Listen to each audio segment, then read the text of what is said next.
Stopnjo razvitosti športne kulture ne ocenjujemo le po številu vrhunskih športnikov ali rekorderjev, temveč tudi po razvitosti športnih navad in po čim višjem odstotku prebivalcev, ki se redno ukvarjajo s športom.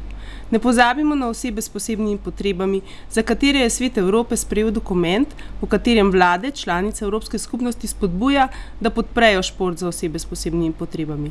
Zavedati pa se moramo, da je upoštevanje priporočil odvisno od splošne razvitosti neke dežele, dosežene ravni športne kulture in ozaveščenosti ljudi nasploh. Naložba v šport je naložba v zdravo telesno dejavnost otrok, mladostnikov in odraslih. Investicija se bo odražala v manjših bolniških izostankih, manjši količini zaužitih zdravil, manj opravljenih operacij ter manj dodeljenih invalidnin v odrasli delovni dobi in v tretjem življenjskem obdobju. Šport vodi stran od mamil, alkohola, nikotina in drugih odvisnosti, ki vodijo v hude posledice in nujno zdravljenje. Žal ugotavljamo, da sedanja vlada na področju športa ne deluje dobro. Izrazito je zanemarjeno področje športa otrok in mladine.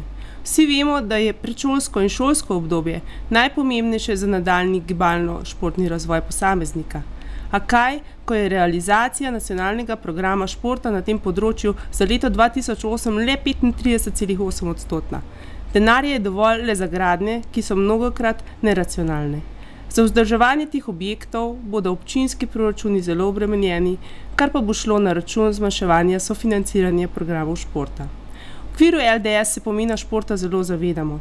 Zato obogatimo športno vzgojo v vrtcih in šolah, da se bodo krepile vrste ljubiteljev redne gibalno-športne aktivnosti skozi vse življenje.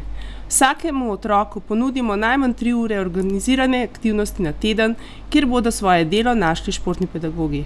Vsakemu posamezniku ponudimo ustrezno vadbeno površino, uredimo trimske steze, poti za varno kolesarjenje, rolanje, pešačenje, torej poti, ki naj nadomestijo pretirano prevažanje z motornimi vozili.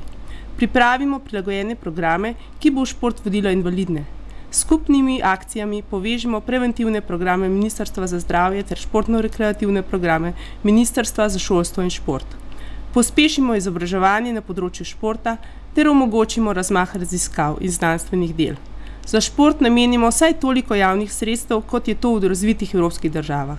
Tam namenjajo športu v povprečju kar 28% javnega denarja znotraj celotne strukture izdatkov za šport.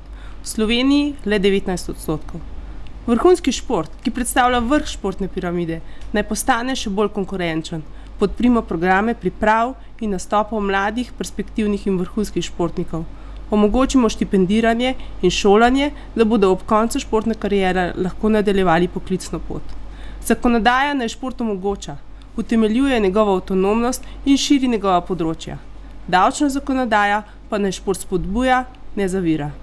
Ustavimo negativno privatizacijo in podržavljanje športnih institucij, vendar spodbujajmo zasebnike k naložbam v šport.